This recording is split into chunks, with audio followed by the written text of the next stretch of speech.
On June 21, 2019, one of America's biggest online drug dealers pleaded guilty to offenses that may see him spend a chunk of his life behind bars. In a time when America was facing an opioid pandemic, no one would guess that one of the biggest drivers of the drug trade was a regular young man in Texas who was utilizing the dark web as a tool for his trade. Even as America had encountered the dark web drug trade before, this bust turned out to be the first of its kind in the American Southwest. The mastermind, Allah Mohammed Alawi, did not start out in America with the goal of selling illegal drugs. Instead, he had simply eased into the role. In just a few years, he turned from depending on food stamps and struggling to repay his loans to living large off one of the most successful drug operations the U.S. has ever seen. Allah Mohammed Alawi is Iraqi by birth and was only a boy when the U.S. invaded Iraq. At the time of the invasion, Alawi was 13 years old, and just like anyone in a war-stricken country, he had tried to find a way to work while the war ensued. Even as English is not a major language spoken in Iraq, Alawi could speak decent English even before he came to America. He had learnt English because his uncle, who was a medical doctor, had advised him to do so. By the time he was 18, his knowledge of English helped him secure a job as an interpreter in the U.S. military because of America's ongoing military occupation in Iraq at the time. His close proximity to American soldiers from his job and the long hours he spent with them made him knowledgeable in American customs and traditions. He became so friendly with the soldiers that he was aware about the demand for steroids in the camps, and he eventually began selling them to soldiers till he was dismissed from service. After his time with the military, Alawi got another translation job with AGS-ACOM, where he spent a lot of time working with computers. He used most of his personal time to learn basic programming and hacking. At some point, he was sanctioned in the office for hacking the boss's mail. According to the boss, Alawi hacked his computer and forwarded messages that he sent to his mistress to his wife. He was banned from accessing the internet from his computer, but with his skills, he was able to bypass that restriction. In fact, a running joke among employees was, "Don't let Allah on your computer because you can never tell what he'd do." As proof of his technological skill, Alawi once built a dating website for Iraqis, IraqiAA.com, where he made up to $5,000 from subscriptions. After spending all his life in Iraq, in 2012, Alawi chose to move to the U.S. to further his educational studies and pursue a career in IT. Allah Alawi's life in America started in San Antonio on September 12th, where he started chasing his educational aspirations. As a first-generation immigrant, Alawi did not have much money to support himself, and he survived on benefits from Catholic charities for his first few months in America. He got a driver's license, food stamps, a monthly stipend, and free accommodation, but they only lasted for a few months. Alawi got an online high school diploma and began a pre-nursing program at San Antonio College. At this time, he had to find work to survive in Texas. He worked as a machine operator at a door manufacturer before finally getting involved with selling illegal substances. From interacting with students, Alawi quickly became familiar with the demand for drugs in colleges and started selling them at parties. To cope with his economic realities, he also sold drugs on the street and started getting involved with bigger drug dealers and harder substances. Aside from his involvement with drugs, Alawi also used his tech skills to earn some money legally. He got a job where he was contracted to design a website for a company. Ironically, it was his involvement in this legal business that led him into a full-fledged life of crime. While working on this IT job, an employee of the company told Alawi that he had been buying drugs easily on the dark web. With his technological skills and existing experience in selling drugs, this introduction was all Alawi needed to venture fully into becoming a large-scale drug dealer.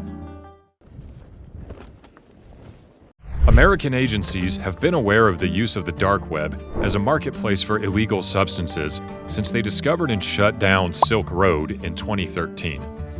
However, even though they knew it existed, many law enforcement teams had not actually interacted with it at the time. So when Alawi moved his operations to the dark web, they only saw the drugs and the victims, but the mastermind himself was invisible. Alawi did not start his own online marketplace. Instead, he registered as a seller on an existing marketplace on the dark web, Alphabay. Alpha Bay was one of the successors to the Silk Road, and it was a popular hub where people could get drugs, guns, and lots of illegal substances with what they thought was full anonymity. Just like Amazon and eBay, Alpha Bay has a reviews section where verified buyers could add public reviews to a vendor's products. On May 23, 2015, Alawi set up his account as a vendor on Alpha Bay and named it DopeBoy210. The account will eventually become one of the top 10 vendors on Alpha Bay because of the amount of traffic it was getting in sales and the positive reviews from buyers across the country. DopeBoy210 sold all the pills that people were interested in, including Xanax, Adderall, OxyContin, and lots more. The account offered up to 80 products, and its most purchased product was a package of 50 Xanax pills called X50. Alawi was not selling the actual drugs, but counterfeits that he made himself with a pill presser. Initially, he created counterfeit Adderall and Xanax pills by blending chemicals with methamphetamine. However, he later moved on to creating OxyContin pills using fentanyl. He purchased the ingredients he used to make the pills from vendors on the dark web. As Alawi's drug deals moved online, he could reach more people and sell large quantities of his self-produced substances for massive profit. At this point, he had ditched his dreams of education and focused on his growing drug business. As the business kept expanding, Alawi recruited some of his friends to work with him. Alawi himself and Benjamin Uno were in charge of manufacturing the pills, with Alawi doing most of the work. Uno and another friend, Daniel Robinson, were the ones who mailed the packaged pills out to the buyers. Another person, Al Sahili, was also recruited because he was Alawi's old roommate. With all hands on deck, the Alpha Bay account was met with tremendous success. However, all the money was in Bitcoin, and if they were going to live large, the team needed to turn that Bitcoin into cash without questions from the authorities.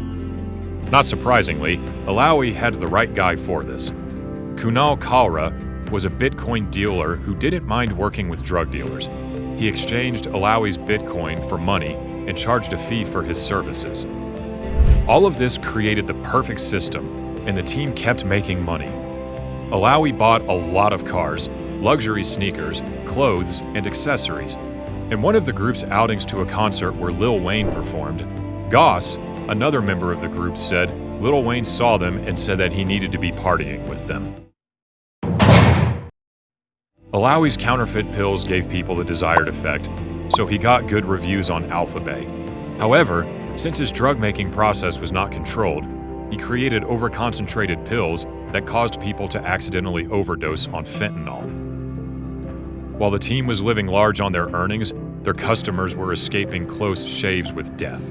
Some customers were not lucky enough to survive, like Mark Mambulau, who passed out and later died after taking one of Alawi's OxyContin pills on April 14, 2017. His friend, Marcos Villajas, had bought the pills off Alpha Bay from DopeBoy210, and they had both taken a pill each with other friends.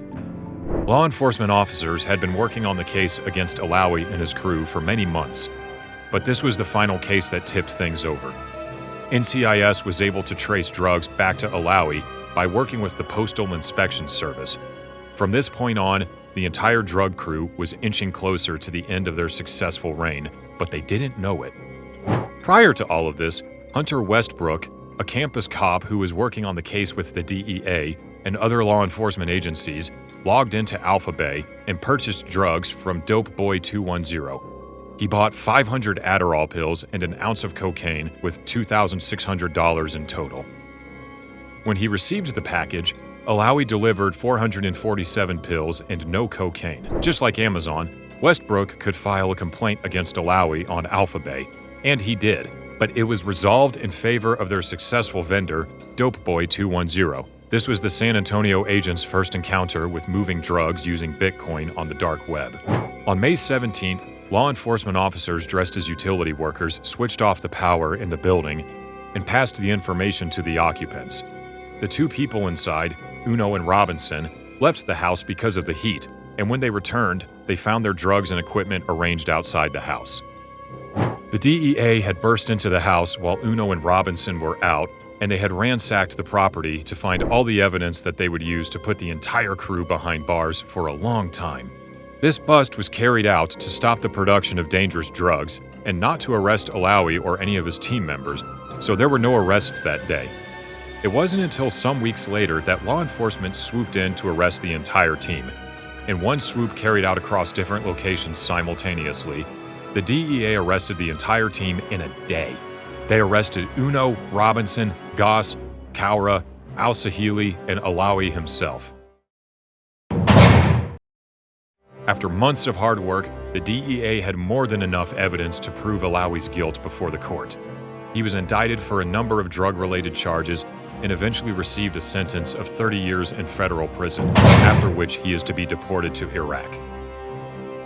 The rest of the team all got prison sentences, and the duration differed based on their involvement in the trade. Their sentences ranged from 18 months to 10 years.